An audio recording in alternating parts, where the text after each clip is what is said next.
The topic of our talk for this morning is wealth, poverty, and security in mysticism. That means we're talking about tarot key number 10, the Wheel of Fortune.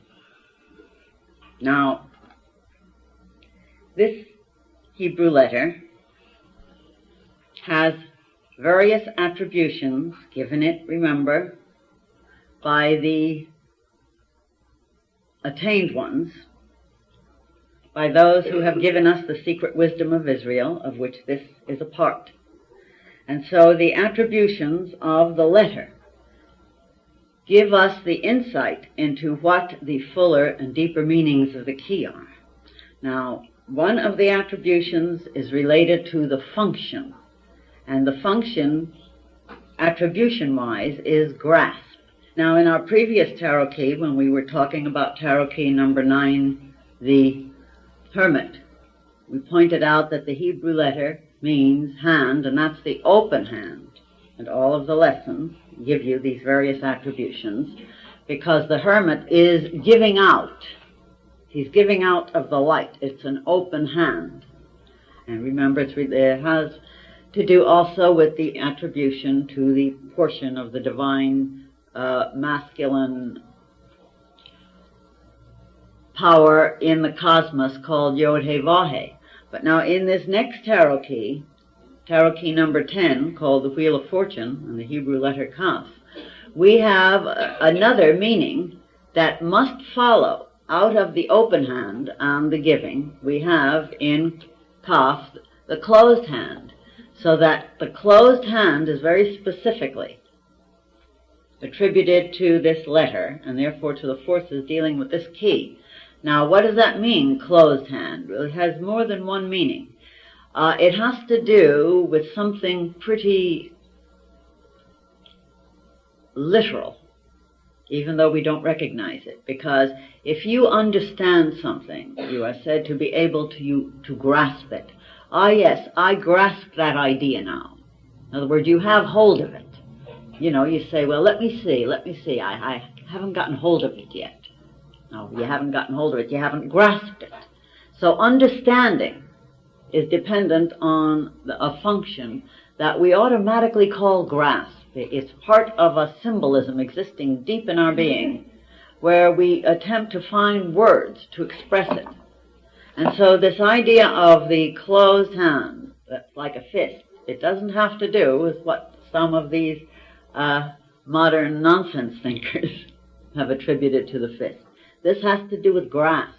And indeed, if you remember, it's the ability to grasp tools that has made man what he is.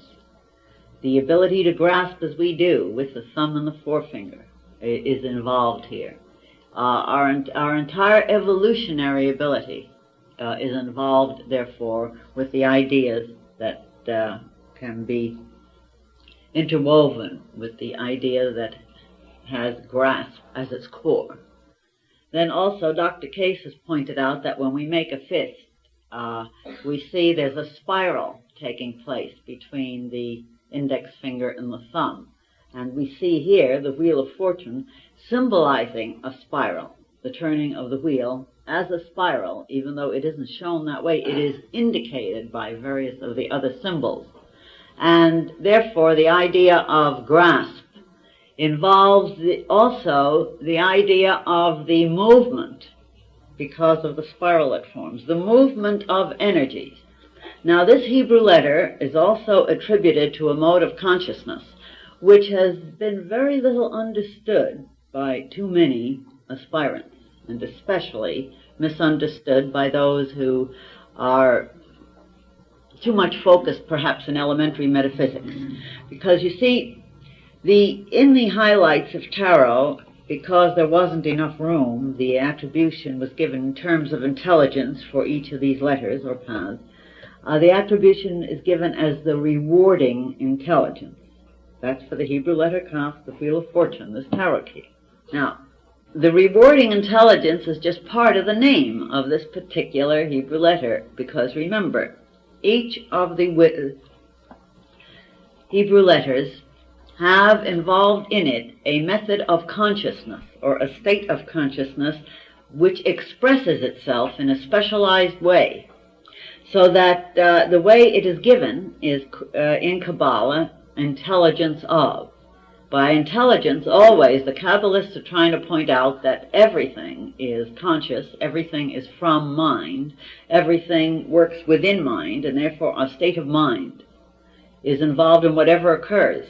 Indeed, that mind is, if you want to call anything a cause, mind is the cause of all things, as well as being the effect of all things. If you want to think of the idea of effect as being a final moment, which it never is, because every final moment, or what seems to be a final moment, begins a next series. We had 9 previously, now we have 10, 2 numbers, a new series being started, you see. And yet, it is the result of the previous series in the spiral. So the intelligence, or rewarding intelligence, is only partial.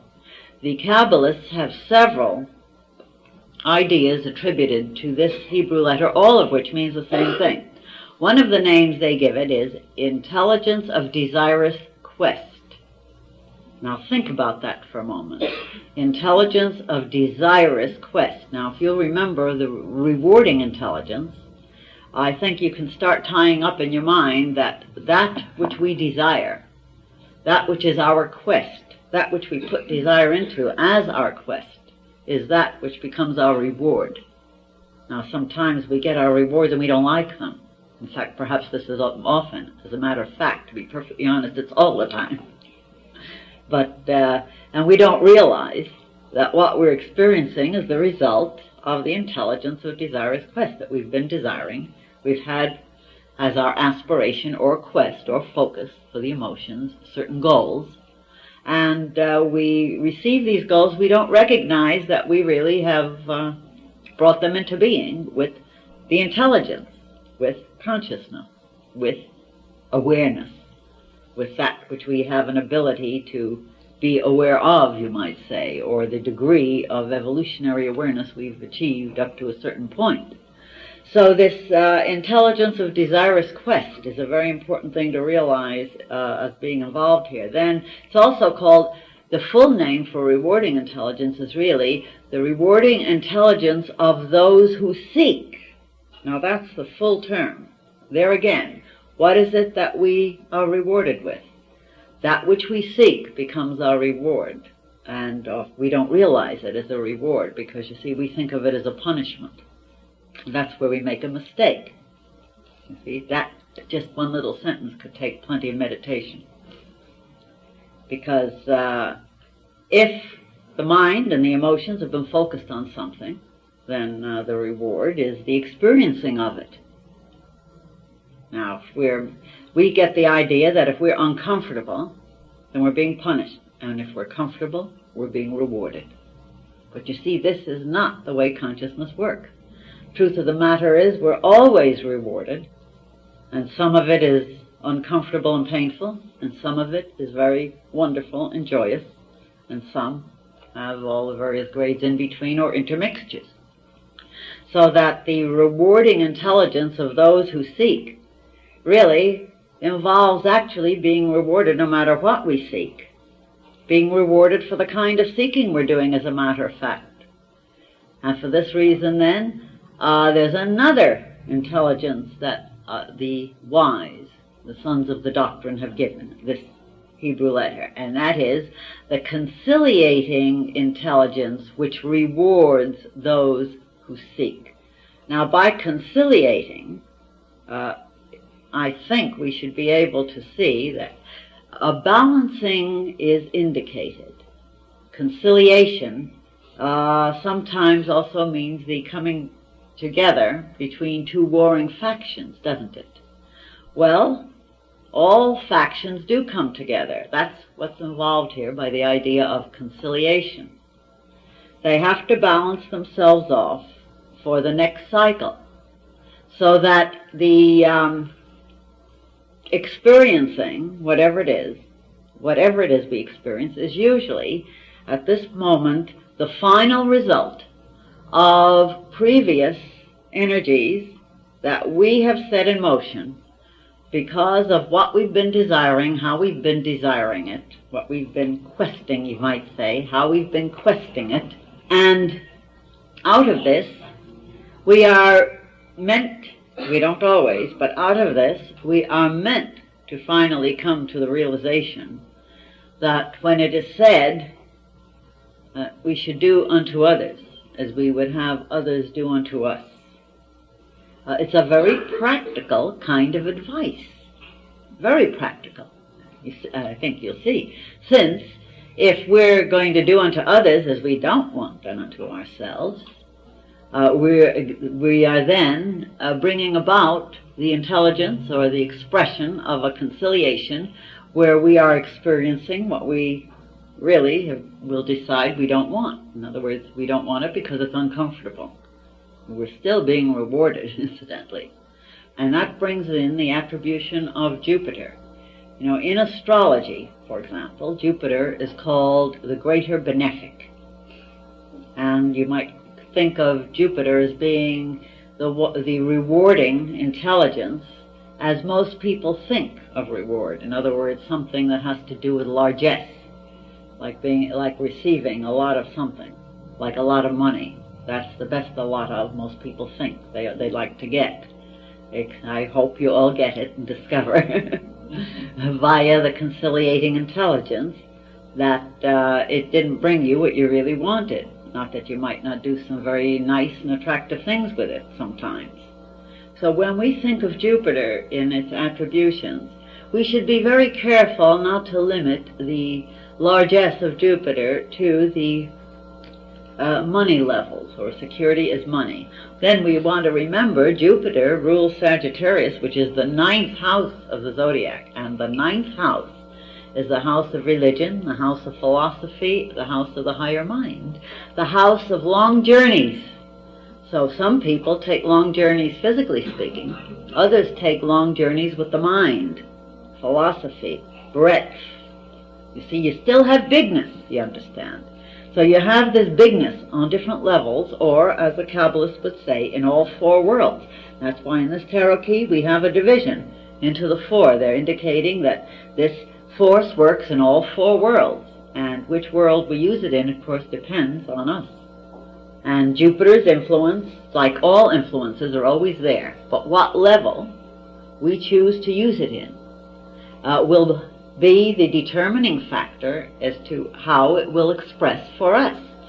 So this fulfilling level that has to do with Kaf, or with Jupiter, involves then the ability or the capacity also to recognize these 3 different intelligences that have been assigned to the particular letter and key. And we can gain more insight into this and an understanding of how to utilize this key in a more positive manner, along with all of the other attributions, if we will look at the 4 fixed signs of the zodiac on the tarot key.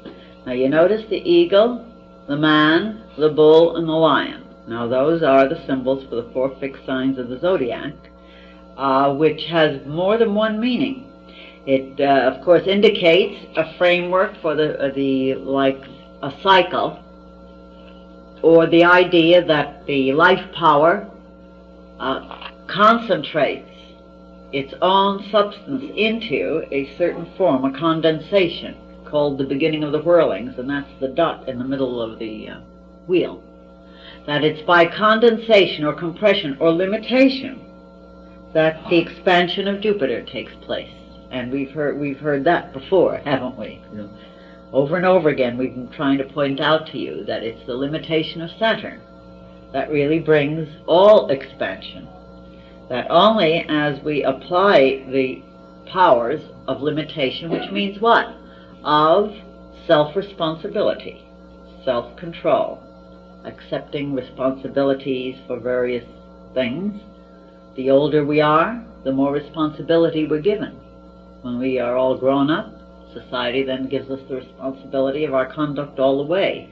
But once we arrive at whatever is called the age of consent, we have taken upon ourselves certain responsibilities, and whether we have recognized it consciously or not, There are certain responsibilities we have automatically taken upon ourselves by virtue of having reached the human status, by having become human beings.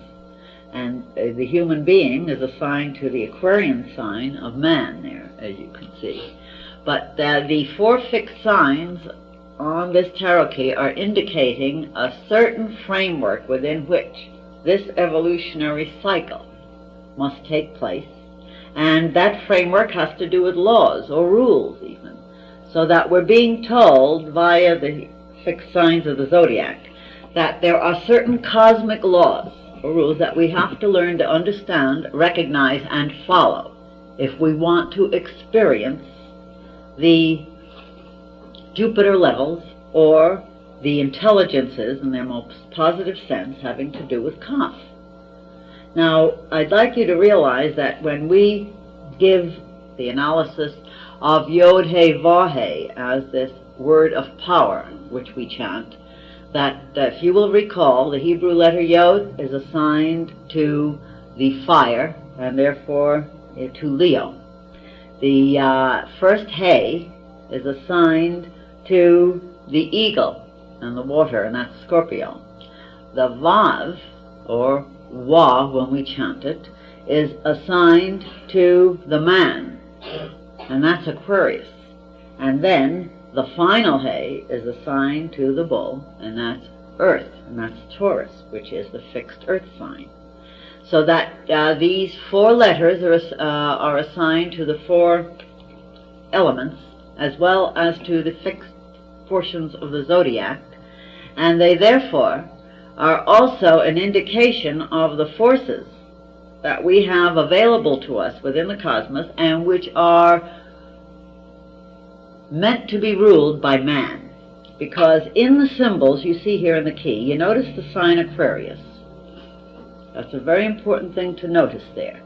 Now, in this sign Aquarius, we're being given some very important information via the symbols. And when we learn what they mean, we're able to use them more effectively, of course. You see, there are several symbols, but Aquarius is at the bottom.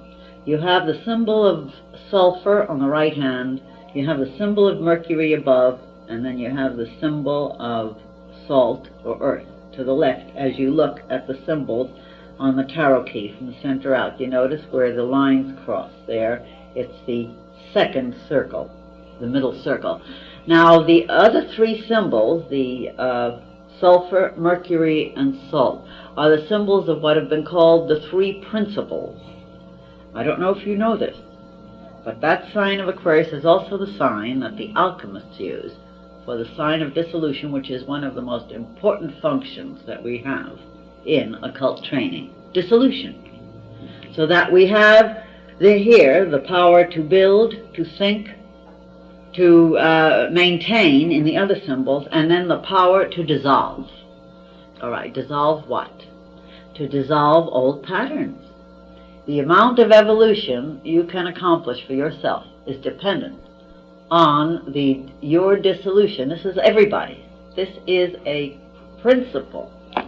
It is dependent on our capacity to see the necessity for dissolving nonsense, which means we have to learn how to see what is. So we have, obviously then, a need to recognize the fact that evolution, our evolution, requires, number one, certainly that we decide to take our own evolution in hand. Remember, it is man that has to do the dissolving. You have something to do all the time. You can never get bored. That this is what you call real largesse, because the greatest poverty there is boredom. That's the greatest poverty. And as you can see, because a person who is bored is empty. And if you're empty, you're empty. Isn't that poverty? Now, the greatest riches is being full. There you have your Jupiter. No matter what you're full of, that's your riches. Whether you're full of air of a temperature that's too high, or whatever. So, but the point is, we have, Jupiter is also very jovial. laughter. And you notice how happily we're in the spirit of the jovial, positive aspects of Jupiter? How delightfully we are chuckling? You see, we're really using the devil, mirth, to help look at things honestly, see them for what they are. The best way to dissolve the evils that exist in ourselves is through laughter, of course. But we have to remain attentive.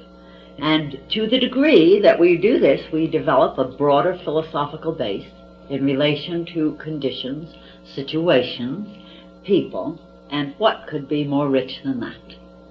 Our philosophy of life, really, which you remember has to do with the ninth house that Jupiter rules. Our philosophy of life is what gives us our true riches or not, in whatever degrees, in whatever areas.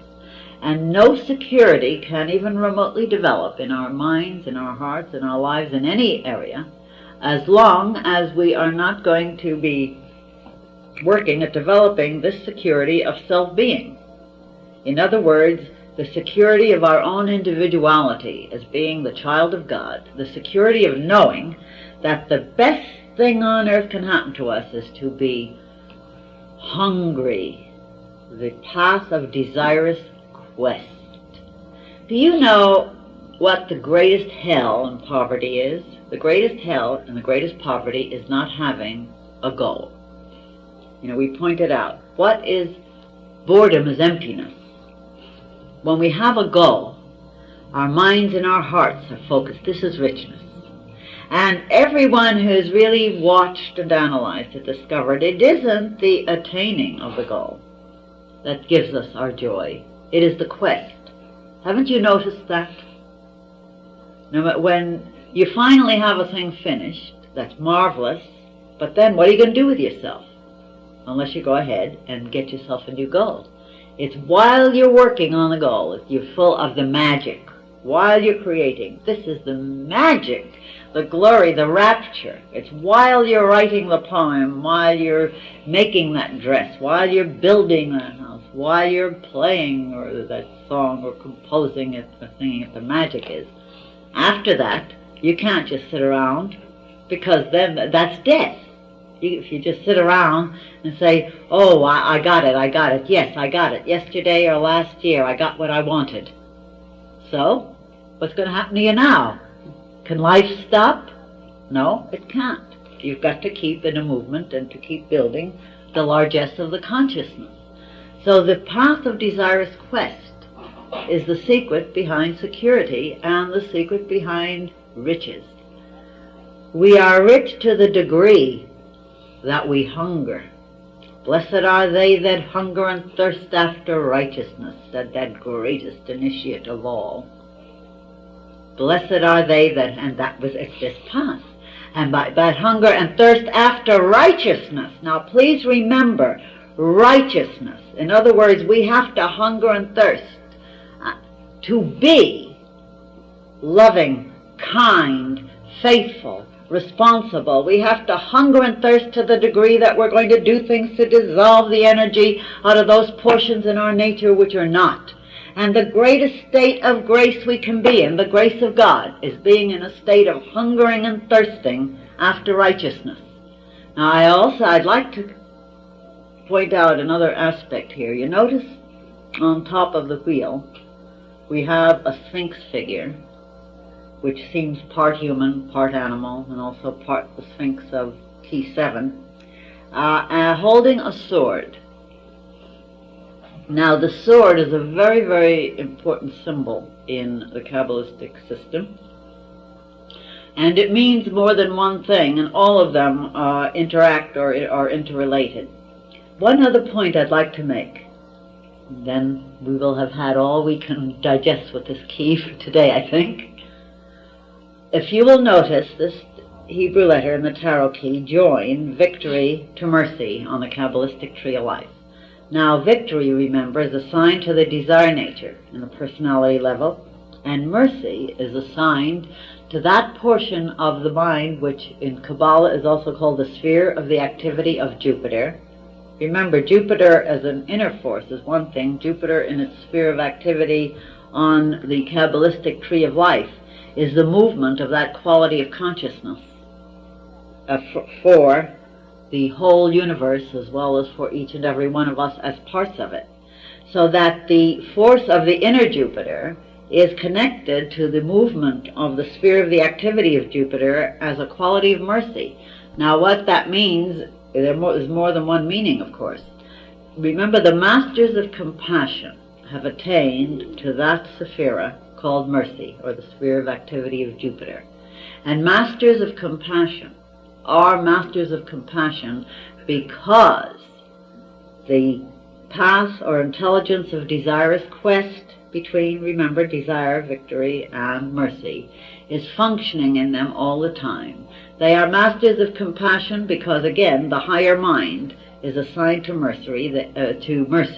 They always, in the higher mind, have the memory and the recollection of all the sorrows they've gone through in the past, all the disappointments, all the hard work, so that they know they are able to do what, and they are already doing what the hermit is doing. The hermit is a master of compassion, you see, standing on that height, bringing in the light. So the master of compassion is there shedding light out of the lantern all the time towards us in our desire nature via this path, if we open ourselves to it. And indeed, everything that happens to us is also, as I was pointing out, the reward, because mercy, where the masters of compassion are, also, that's called the measuring intelligence. And you might say, what you measure out unto others, it shall be measured to you again. You remember that? What you mete out unto others. There you see where the greater teachers keep telling us that measurement of life, measurement of quality, measurement of beingness, measurement of experience comes to us in terms of the depth. You know, if we're shallow, it's understandable we're going to have shallow experience, no depth. We can't have a vastness and breadth of being. But we make our vastness and breadth of being with the energy, the self-same energy. All of that energy is here, it's in us. We make that vastness, that breadth, that fulfillment, that riches, that security, via the very same things that right now make us feel bound and miserable, by dissolving the patterns that keep us miserable, ignorant, and releasing them in the path of desirous quest, feeling rich and saying, thank you, God, for keeping me desiring thee. Thank you, God, for helping me to see what I need to see in order to have more love, more awareness, more consciousness, more beauty. Help me to let you experience all the vastness and depth and height, because thou art the all, and what's a greater expansion than that?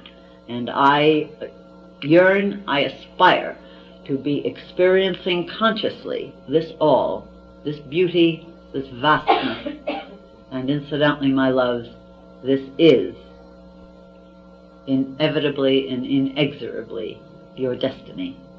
Walk with that joy and work for it, even while you're joyous in it.